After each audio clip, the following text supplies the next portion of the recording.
So I know a lot of y'all probably have always wondered what the inside of a chipper looks like. Here it is right here. It's got a clutch on it right here, and it pulls the belts. There's two big belts. Even your big gigantic chippers, I think all of them run big huge belts too, but this is two separate V belts that are 3 tracks on each one of them, and these are Gates belts here. They're painted on them, but well, you can see it right there's the Gates emblem right there. So you could probably get these at a parts house or something once the paint comes on off these belts, where I can see what the part number is. I'll see if I can get something like that and everything. So occasionally you have to tension these belts. They have to have a certain tension on them, and you use this this gauge right here, and you can actually put it up close to something like it right there, and you can push down on them and check and see what the tension is.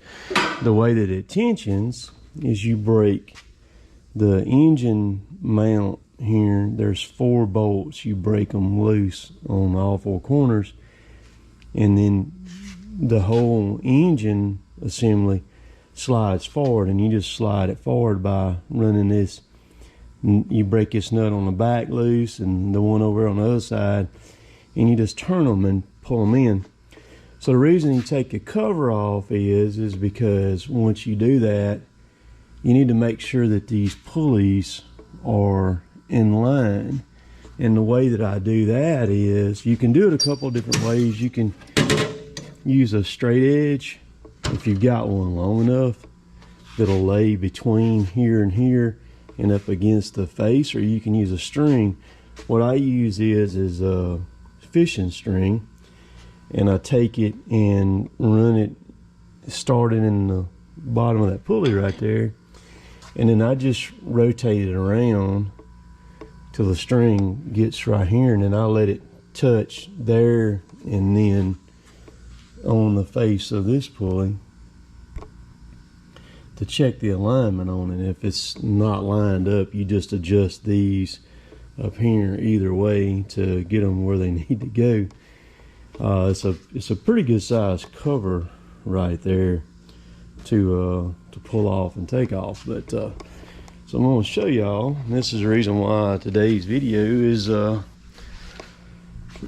late like it is, and I'm not sure how long it's going to be here either. See if I can get the camera set up right. Alright, so when I was doing this yesterday, of course I had it in here, I went and gassed it up, and I don't know if I can get this where you can see this front pulley.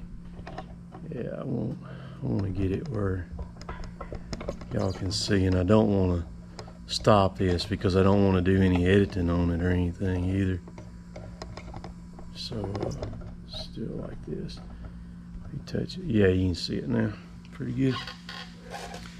So a lot of times y'all see me wear these gloves here. They're rubber coated on it, and you can see you can see the blood all on it, and you see my thumb now right there.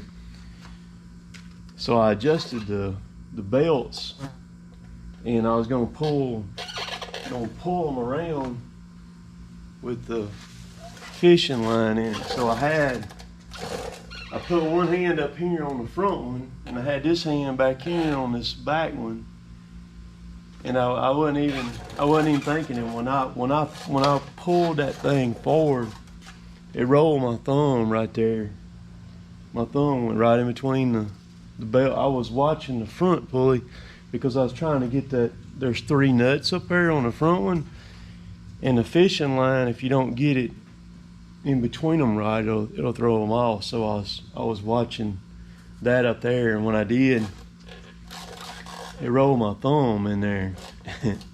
You think it's a belt and a pulley, you know, it's really no big deal. But what it did was is it cut the end of my thumb slap off. It pretty much right there. Let me get where I can see it again here. Right there, just in front of my cuticle, right there where the nail grows. It took the whole end of my thumb. Is completely gone right now.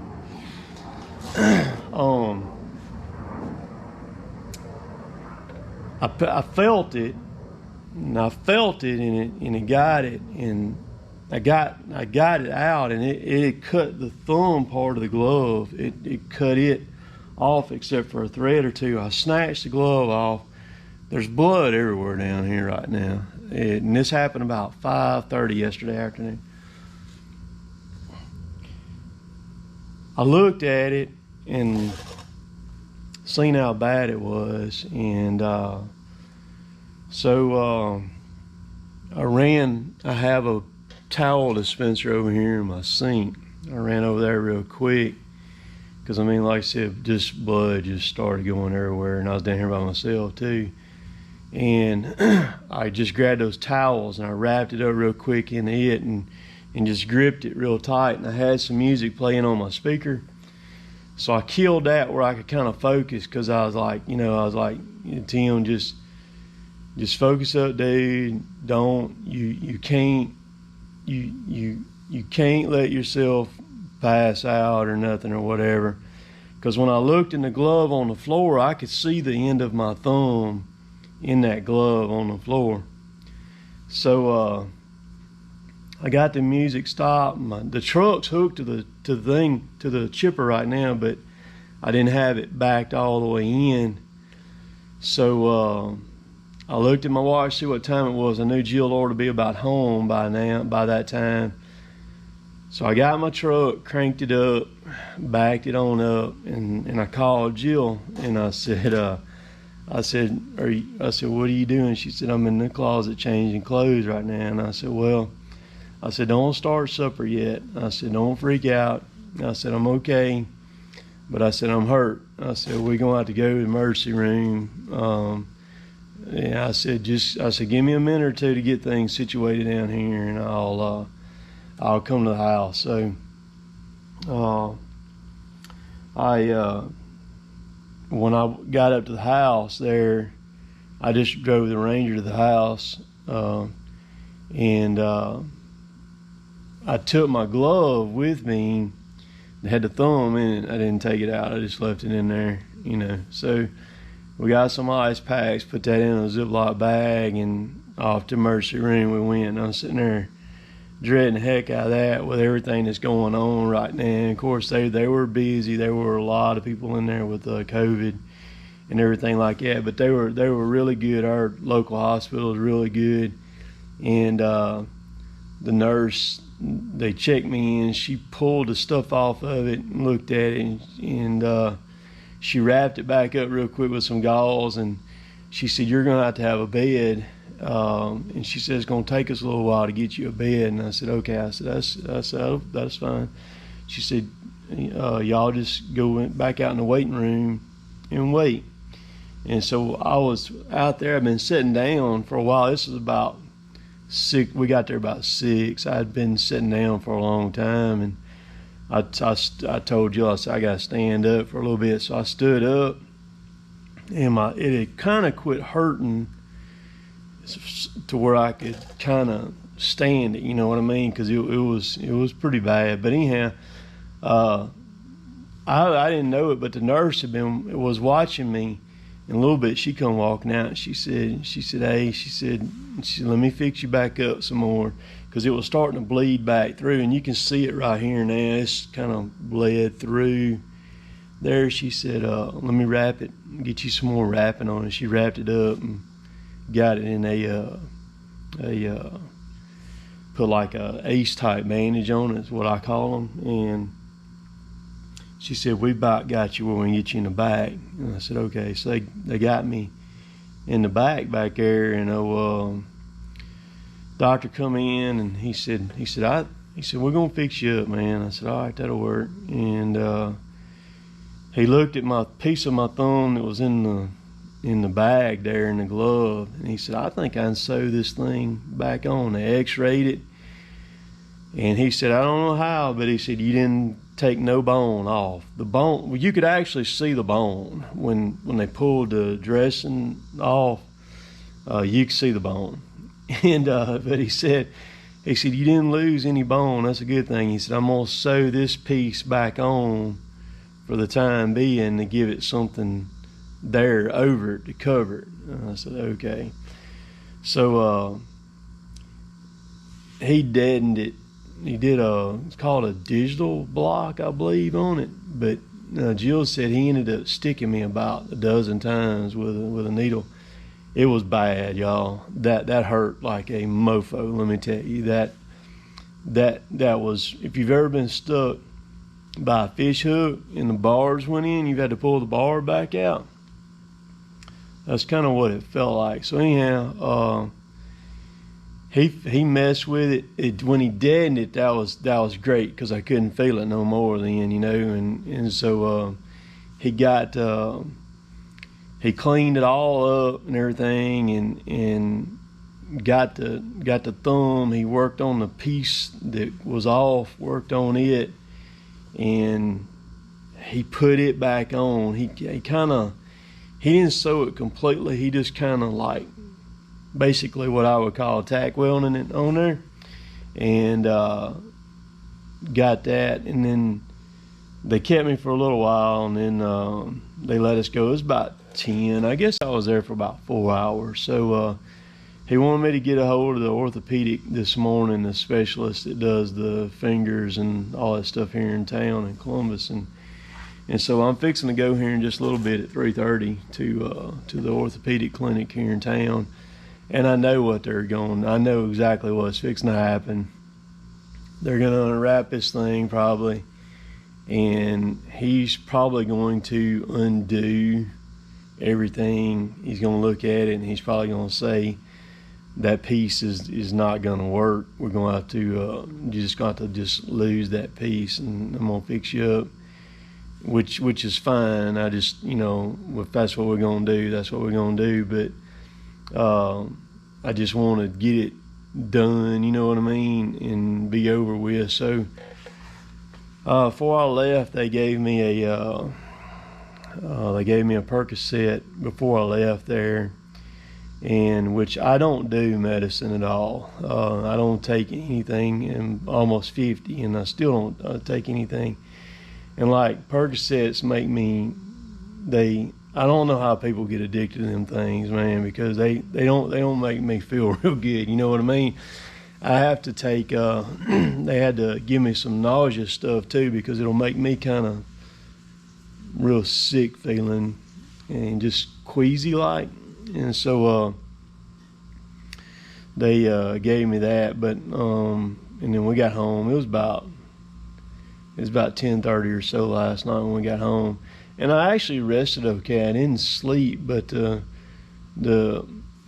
pain medicine, even though I don't like to take that stuff, and you got to where your body will kind of heal, you know, and because if you can't relax, you're not gonna, your body's just gonna fight it. But and I found that out the hard way one time. That's how I know. But so anywho. Just rolled it into it. I mean, I didn't have it running or nothing, man. But it dragged. It just slowly went into it. But that thing is those belts are so tight and so strong right there that it just got it right off. But it didn't get any of the bone in there.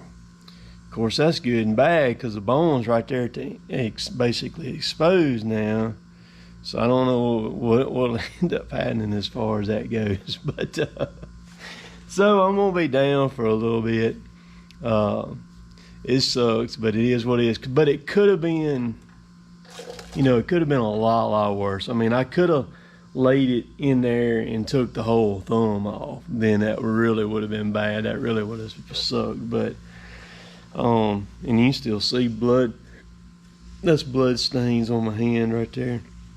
But just so crazy stuff. So and it was kind of funny. Jill, we were sitting there. I was laying in that bed, and that was the best thing for me, was to finally get to lay down, just lay there in that bed, and just where I could just like try to relax. And Jill had her phone, and she looked up over her phone. We were talking, and she said, you know, she said, all the stuff that you do, that you've done in your life, and she said, you've made it to 50 to end up having, you know, getting hurt like that right there. She said, you know, that's pretty dang good. And I thought, yeah. So I ended up getting a tetanus shot last night too, because my last one I had was in 2013. And I thought they lasted 10 years. And he said, no, he said, we do them for every 5 now. And I was like, dang. So I got me a tetanus shot in my shoulder before I left. But Percocet messes with my ears too. It like it's got it's almost like I got earplugs in or something. It's just kind of crazy. But I've had every day I get a lot of emails and a lot of messages through Instagram, Facebook, and just emails and things like that from people needing help on different things, you know, like chainsaw questions. Am I going to do this or am I going to do that, you know, and what have you. And so since yesterday afternoon, I hadn't responded to anything. So if you send me something, just bear with me or whatever. I've got a little bit of stuff going on and everything. And I feel okay, but I'm not feeling too sporty either, you know. And so it'll take me a couple of days to kind of get back online. It's going to take me a little bit to kind of get back situated, but I'll get back going. Y'all won't miss no videos or anything like that. But I was only this video maybe 10 minutes long now. I don't know. I can't see the counter on it, but I just wanted to come on and do that. But I came down here to just kind of look at things, because I kind of left here and wasn't sure if I'd left anything on or not, but I got everything off. But I've got like I said, there's blood everywhere. It looks like a crime scene down here, y'all. I've got a extension ladder. There's blood up the side of it, man, and everything. And that's one thing that you need to know how to do, is take care of yourself. You know, if you're ever in that situation, I've been trained on a bunch of different stuff, and if you can keep yourself from passing out, that's the trick to it right there, you know what I mean? Stuff. So Lord have mercy, I'm gonna get this video up and I'm gonna lay down for a little while before I have to go to the orthopedic clinic at 3:30. It's currently 1 o'clock right now. So a lot of y'all have my number, my real number, and I'm sure will probably text me or something or whatever, or send me mail when you see this video, you know, out of concern, and that's understandable, and I appreciate that. It may take me a second before I can respond back though, so I'll get it and I'll read it and everything. But and also, yeah, it's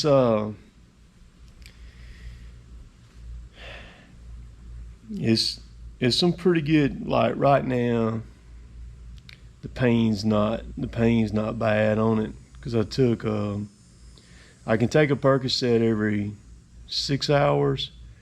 I took one at 9 this morning, and so I want to kind of, because I got kind of queasy feeling back, you know, a little bit ago and everything. So, and they got me some antibiotics too and stuff. But so anyhow, we'll be good. They'll get me fixed up. That's what doctors are for, you know. They fix people.